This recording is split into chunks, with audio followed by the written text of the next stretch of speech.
ప్రతిష్ఠ జరిగి 100 సంవత్సరాలైన కారణంగా ఈ నెల 4వ తారీఖు నుంచి 8వ తారీఖు వరకు మన కమిటీ సభ్యులు విశేషమైన పూజా కార్యక్రమాలు నిర్వహిస్తున్నారు.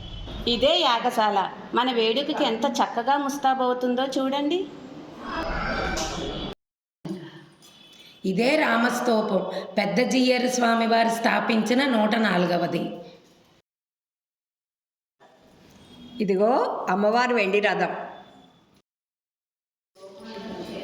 ఇదిగో మన అమ్మవారి విశాలమైన ప్రాంగణం.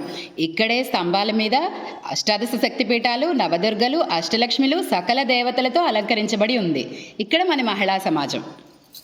అమ్మవారి మండపంలో కలిసి వాసవి పార్థసారథి గీతా మహిళా సమాజం.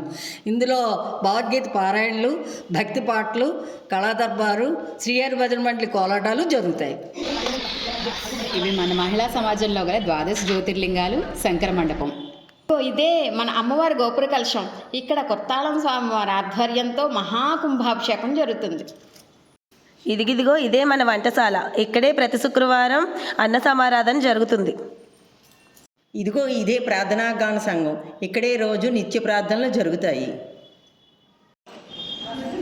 ఇదే మన గోశాల. ఈ గోక్షీరముతోనే మన అమ్మవారికి నిత్యము అభిషేకము జరుగుతున్నాయి. ఇదిగో మన అమ్మవారి ధ్వజస్తంభం, వెనకనే రాహుకేతువులు. అన్ని కార్యక్రమాలు ఆరంభించారు కదా, అన్నిటికీ అందరూ వచ్చి తీర్థప్రసాదాలు తీసుకొని మీరు మీ ఇంటి పక్కన వాళ్ళు, చుట్టాలు, బంధువులు అందరూ రావాలి. 4 రోజులు మన ఇల్లు అనుకొని మన కార్యక్రమాల్లో చేయించాలి.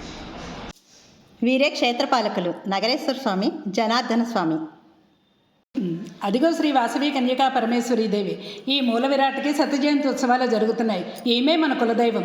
4వ తారీఖు నుంచి 8వ తారీఖు వరకు సత్యజయంతి ఉత్సవాలు అత్యంత వైభవంగా జరుగుతున్నాయి. అమ్మవారి ముఖమండపం. ఇక్కడ అన్ని కార్యక్రమాలు జరుగుతూ ఉంటాయి.